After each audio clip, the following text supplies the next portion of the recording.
Hey y'all ready for burbot season? Mare pilkkiminen, ice fishing for burbot. Here's my video on tips for burbot fishing, targeting mare in Finland.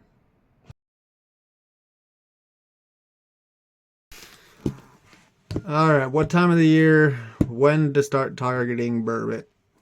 And that would be right now, December. December all the way up until March when the ice leaves, or when your ice leaves from where you're located. Their spawn is in between that time. Usually it's about a month or a month and a half before the ice leaves, at least here in Finland. So now would be the time to start getting ready for it and start trying to find their spots where you're going to ice fish for them if you're going to be targeting by jigging for them. Yeah, I'm going to start out by drawing out some areas that I've fished, the bottom, what those areas look like, their spawning grounds, and how to find them spawning grounds.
And I just remembered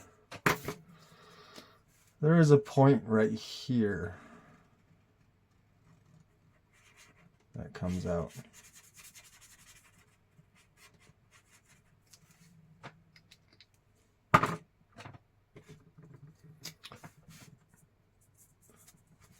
Orange and yellow are going to mix.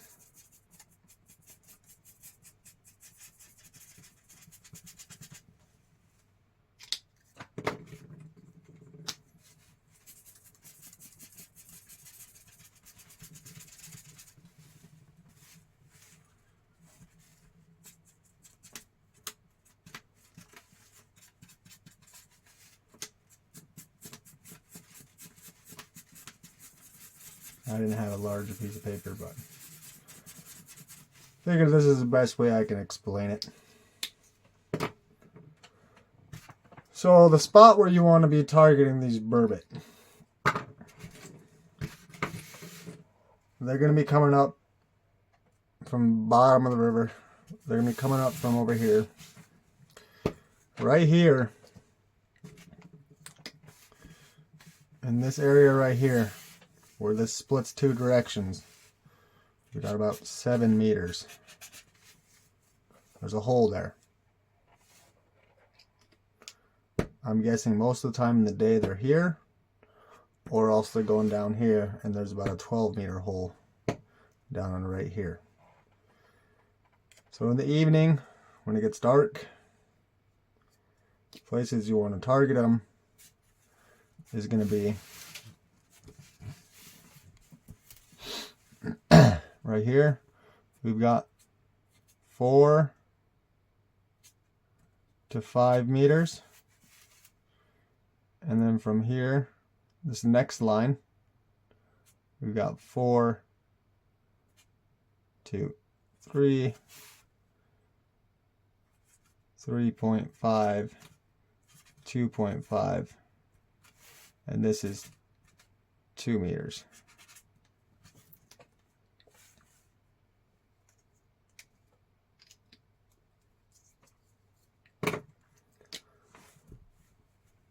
Places where I've mostly fished on this river, when I go there, I see a lot of people and they're fishing right here,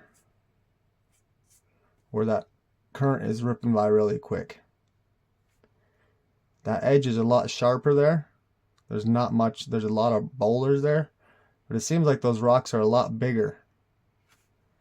So I usually go down and I start right here at the 3.5 range.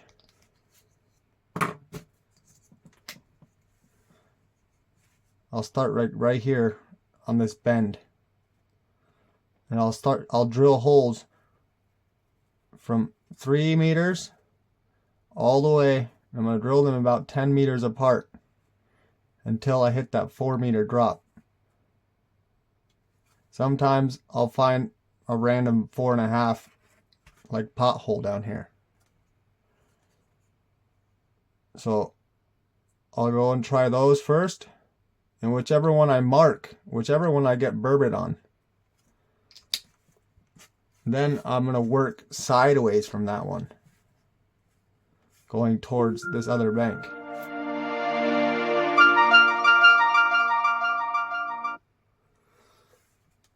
So I'm going to drill holes going from 3 all the way down to 4 meters, 4.5 meters, and first drill my holes here. Then when I mark a fish, depending on the evening where they are feeding, they're going to be going up and down in all this area. But the reason I fished this area right here instead of this sharp point right here, you'll notice when you drop your line in the hole, so you got your ice hole,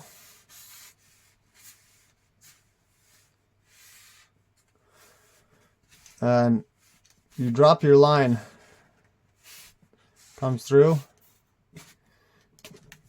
you got water, fast current. Alright, what's going to happen is, instead of your line going straight down to the bottom, unless you're using a really heavy weight, your line's going to go like this. You're going to have your rod tip here, and your line is going to end up going straight to this corner, and it's going to be dripping off about 2 to 3 meters down current. You can still catch burbot, but I just prefer that it's straight underneath, especially if you're using electronics.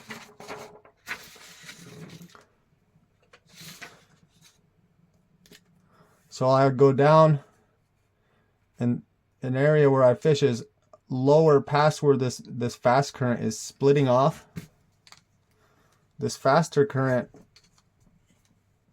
let me get this marker off here.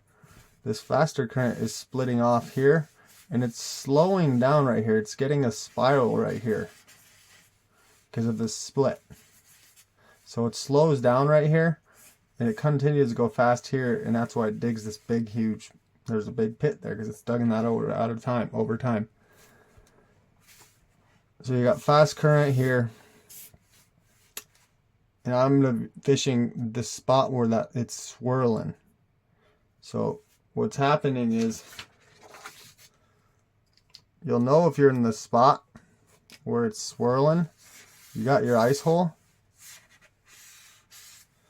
You'll know when you're in the spot because your water is spiraling. It's going, the current's going back and forth like this. And it'll change. It could some days, depending on the speed, how fast the water's coming down this big channel, it'll change direction, this current. So either you want to be right in the center, dead center of this, so when your bait is going down, it comes straight down at the bottom, and you're able to pound bottom there. And that's stirring up the bottom the whole time. And usually little fish, bait fish, they'll get trapped in there. They'll be trapped in that area, and the burbot will come and feed on them. Or you fish right on the edge of this. So you find that spot, and the way you find it is use a lot lighter jig to see. You could see it right away when you drill a hole and drop the line down. Your line is going to whip to the side if you're in the strong current. If you're in the current that shifts, you could fish there 15 minutes, 10 minutes. The current won't be as strong, but you'll notice all of a sudden you'll be fishing and your line will be over here. And 15 minutes later, your line will be on the other side of the hole. So the current is changing. So that's like the dead zone. That's a good spot to target them. But what I like to do also is I'll find them in this area and I'll mark them and I'll work that edge. I'll try to find that edge and stay in that same depth where I've marked some fish. And I'll try to stay along that ledge in that area where I marked my first ones. This is on a river. So on a lake, it's different. Up here, shallows, you can try from. Up here in the shallows is a spot where you want to put like set lines. So it's that line, you just got a plank of wood with a rope and a hook on the bottom, and it's pretty much a dead stick, and you bury it in the snow and mark it with a flag or a branch with your phone number, and you're good to go, and you get set 10 of those. And if you ever come here in Oulu, this place is called Merikoski. You'll see a lot of these. There's quite a few people actually come and set these flags here, and those are in the dead zone. They're not in the current area. That's up on the flat, and it's like 2 meter flat water, zero current. They do get burbot up there, but those burbot aren't like, I don't know, they're not as we've tried to catch them there and we haven't had any luck. They're more active feeding here on the edge in the evening. So that's river Merikoski, Oulu. And then I'll give you a view of a lake that I fish here. Alpapera Alas. So we'll just simply start up here as our shoreline. Or there's also a dam.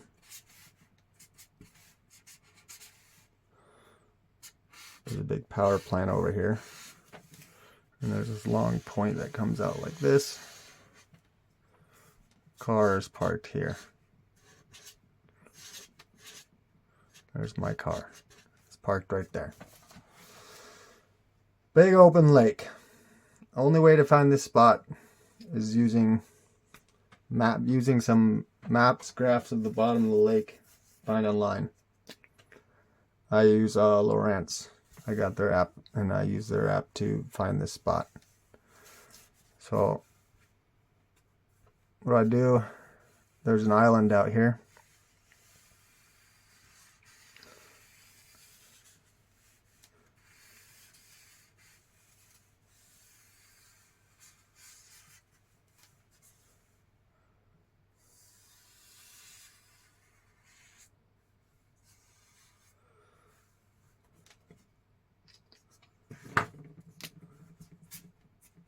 Strong current area.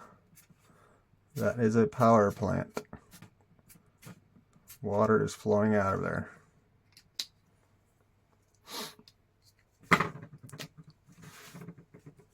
Summertime, we got 3 meters here,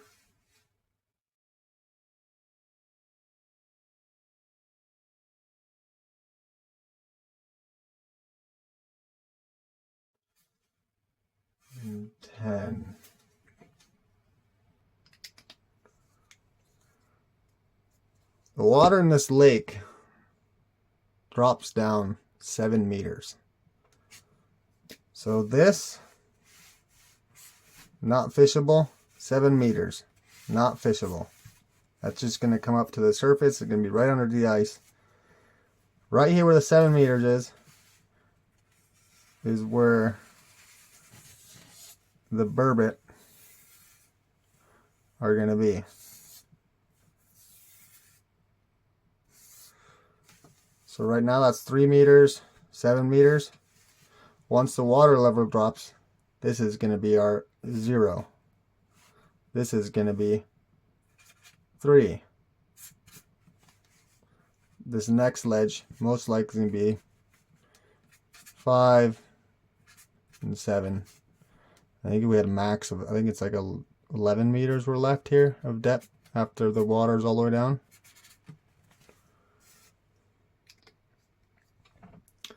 Burbot, they're going to be running all the way from the shallow. All the way from the shallows in this 3 meter zone.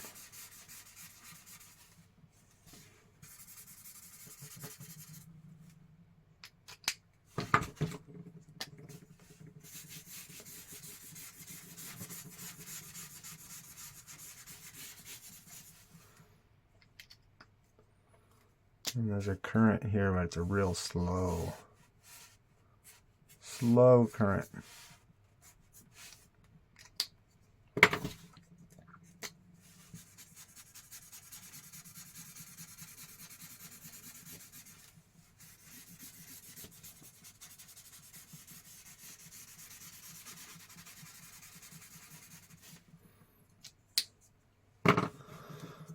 Where we'll be fishing from is not this long edge where the current is flowing. This is a lake now. We're a lake bottom. We'll just put lake here. We're going to be targeting on these flats that go from 0 to 3 meters. So in this area is where we're going to be targeting our burbots.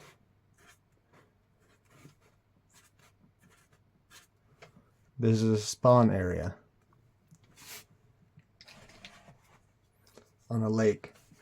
There's rivers in here on this lake that I'm guessing they most likely go up to and spawn as well. But this is one spawning spot on this lake that there's burbot. A few more as well. All of this area, this is 2.5 in the summer. You're walking right over that all the way out to here. That straight walk, a straight shot to there is about, I think it's like 500 to 600 meters. But you'll find burbot here on flats like this. This is a mound underneath, and it's easy to spot later in the season because the lake and the water drops so low that you'll have about 4 to 3 meter.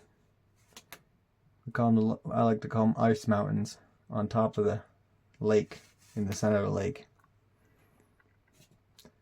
This is one place I target burbot. But let's move on to the next thing.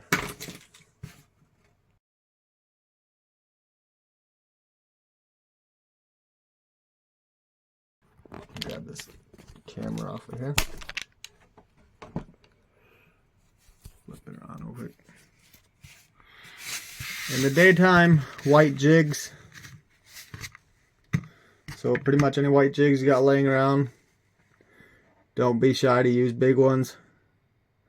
They got a pretty big mouth. Then I've got 2 of my own custom made jigs that I use.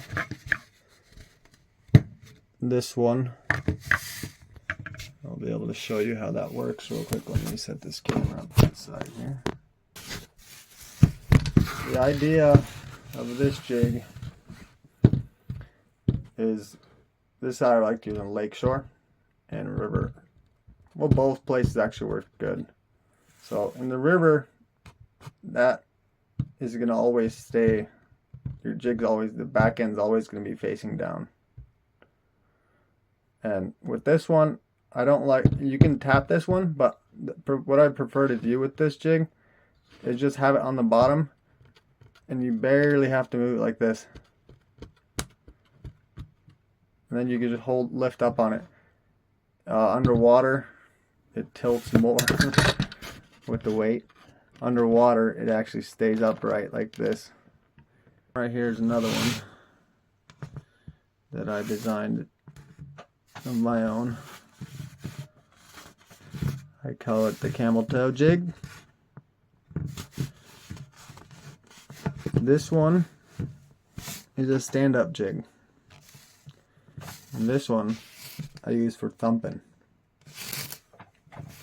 But the main purpose of this jig is to keep my bait clean.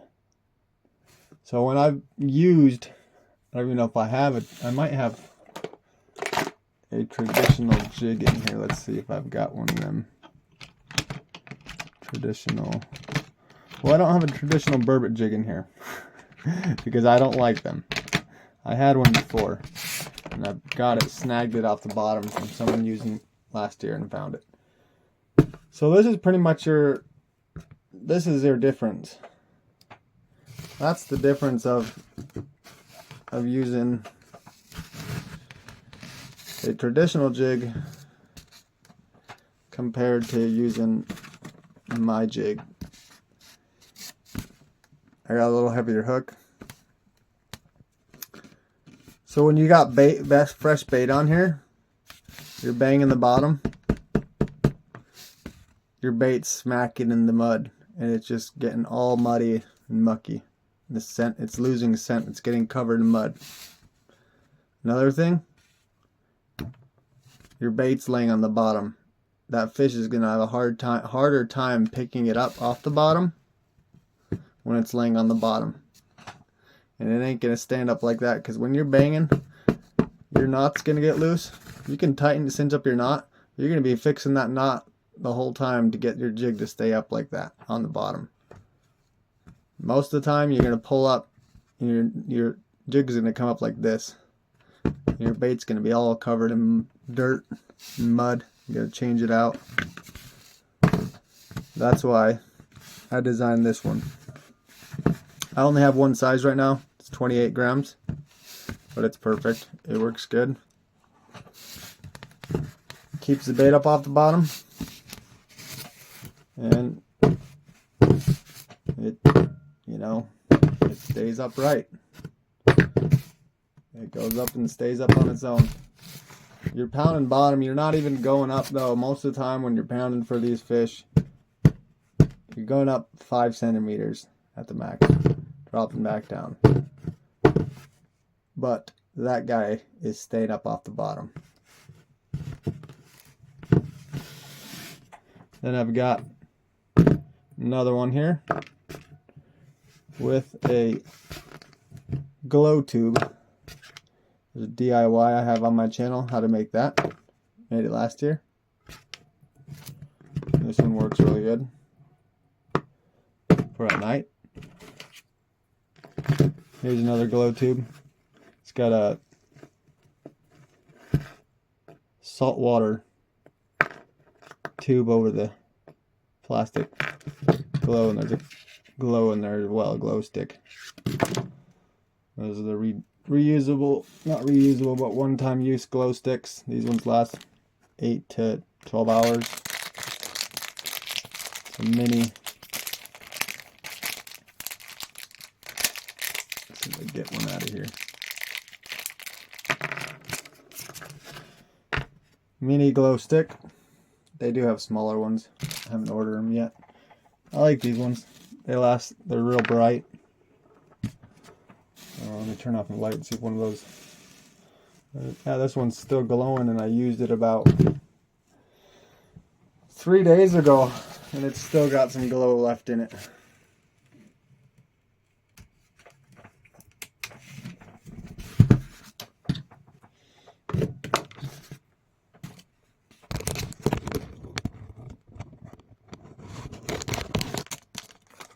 And then you got your standard.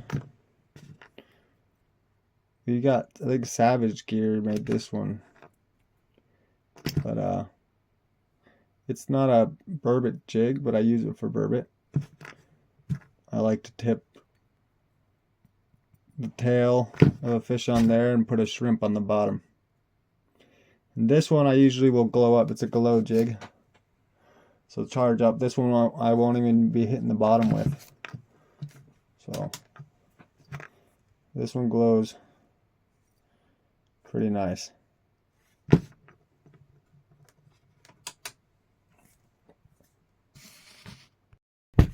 Got a nice little fuzzy hair sticking out there from earlier today. Yeah, so pretty much everything else for burbot fishing, baits. Try to get fresh bait or keep your bait fresh. I salt my baits, the leftovers, preserve them. I can use them when I don't have any bait to go out and catch any. So I can just pull some out of the freezer and use them again. Oh yeah, I just remember to have a few rods. Show y'all. So these are the rods I like to use for burbot fishing.